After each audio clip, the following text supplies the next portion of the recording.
Hello, my lovely people. Welcome back to Cooking with Efya. Today we are preparing one and only party jollof rice. You know that special smoky jollof that tastes better than any other. The one you find at weddings, outdoorings, birthday, and every celebration. This is the type of jollof that fills the air with aroma and makes everyone gather around the pot. Let's take it step by step and I'll show you how to get it perfect. So I'll start by introducing the base of our stew, which is the onion, fresh tomatoes, pepper, ginger and garlic, and also some natural herbs, which is some coriander, bay leaves, aniseed, and rosemary. Now let's blend this into a smooth paste. Now place your cooking pot on medium heat and add some vegetable oil. Once hot, I'll add in my blended base or pepper mix. I'll stir everything together very nicely until they become golden and release their sweetness as well. This is the first step to flavoring jollof. Let's cover it and allow it to do its own thing until it's nice and ready. Remember as well to keep an eye on it and check from time to time because this is what removes the sourness and builds that deep red color. Now we've been frying this base for about 20 minutes now and it's ready. So all that is left is for us to go in with our tomato paste. Feel free to use any tomato paste of your choice, okay? Stir everything together and allow it to cook on medium heat until it's nice and ready. As always, do well to come back to check on it and also stir from time to time. The goal here is to reduce the tomatoes until the oil begins to separate from the sauce. This will take about 20 to 30 minutes, but it is the most important stage. If you skip or rush this stage, your jollof will taste raw or sour. Take your time. The stew must be well cooked. It's very important. Now we're going to cover as I said, and after about 15 minutes, we are back. It's still in good shape and that's what we're looking for. But it's still not ready, so we're going to stir once again. As I said, we will cover for the last time. And after about 10 minutes, the tomato paste should be ready.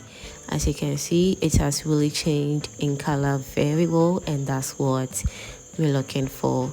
Now all that is left is for us to season our stew with some aroma stew seasoning powder. The best seasoning powder on market now, so go grab yours and you're going to love it. Next, I also go in with some aroma shrimp seasoning, a little bit of nutmeg, and also salt to taste. Now stir very well to release the aroma, and trust me, at this point it smells heavenly. It is so good and it smells amazing right here. Do trust the process and you're going to love it. Now let's cover it and allow it to cook on medium heat again for about 10 minutes, and as you can see, everything is coming together perfectly, and that's what we're looking for. Now the stew is ready, and so all that is left is for us to set some of the stew aside because I won't be using all the stew for my jollof rice. Trust me, this is one of the best jollof rice I've ever made. It was super delicious and everybody love it, so you don't have to joke with this recipe at all, trust me. Now wash your rice thoroughly to remove starch. This keeps the grains fully. Add the washed rice into the stew and stir gently until every grain is coated. This step ensures each grain carries flavor. Now here is my secret twist. I'll add a splash of dark soy sauce. It deepens the color, giving that rich reddish brown glow. And not just that, it's going to add a very savory taste that makes your jollof rice stand out. Next, we're going to add in just enough stock or water to cover the rice lightly. Do not add too much. Remember, party jollof cooks by steaming and not boiling. Cover tightly with some napkin or foil. But if you don't have the two and you can wait patiently, just cover it tightly. Reduce the heat as well to low and let it cook slowly. Leave the rice to steam gently. After about 10 to 15 minutes, I'll open and stir gently from the bottom up to prevent sticking. Add a splash of stock. If it looks too dry, then cover again. If you want to add in water as well, that's just fine and you are good to go. You just keep repeating this. Stir lightly, then cover. The rice should absorb the stew gradually and you will see the real magic. As you can see, this is where that smoky party taste develops. Patience is key here, so don't rush the process. Now when the rice is almost ready, soft but still holding shape, it's time for the final touches. I'll take my beef parts and cut it into bite-sized pieces. You can also feel free to use corned beef, sausages, or any other protein of your choice as well, and you are good to go. At this point, don't forget as well to give this video a thumbs up and also do share this video to your lovely friends and family so they get to see this amazing and inspiring recipe as well. Thank you so much for doing that. Now we're going to add in a chopped beef parts on the rice, and also I'll go in with some carrots and green pepper as well. Cover the pot again and let it steam for about 2 minutes.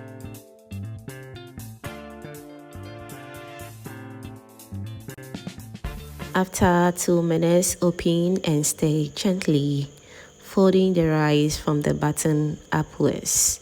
This spread the beef and vegetables evenly without breaking the grains. Taste and adjust seasoning if needed. Cover once more and let it finish cooking on the lowest heat for just about 1 to 2 minutes. Again, is very important. As you can see, the rice is looking absolutely delicious and very colorful, and that's what we're looking for. At this stage, if you want to add in some margarine or butter, you are good to go. At this point, if you haven't still subscribed to the channel yet, baby, what are you waiting for? Kindly subscribe to my channel and be part of this amazing family. Thank you so much. All right, there you have it. Fluffy grains, rich color, beef pieces, tender carrots, and fresh green pepper all combined together into one beautiful pot of party jollof rice. Serve hot with some grilled chicken, fried fish, salad, or plantain. Let me also know in the comment section what you think about this jollof rice in the comment section, and I'll be very glad to read all your amazing comments down below. As you all know, I love to read comments, so don't forget to leave me a comment down below for me to read. Now let's serve ourselves and enjoy. Thank you so much for cooking with me today.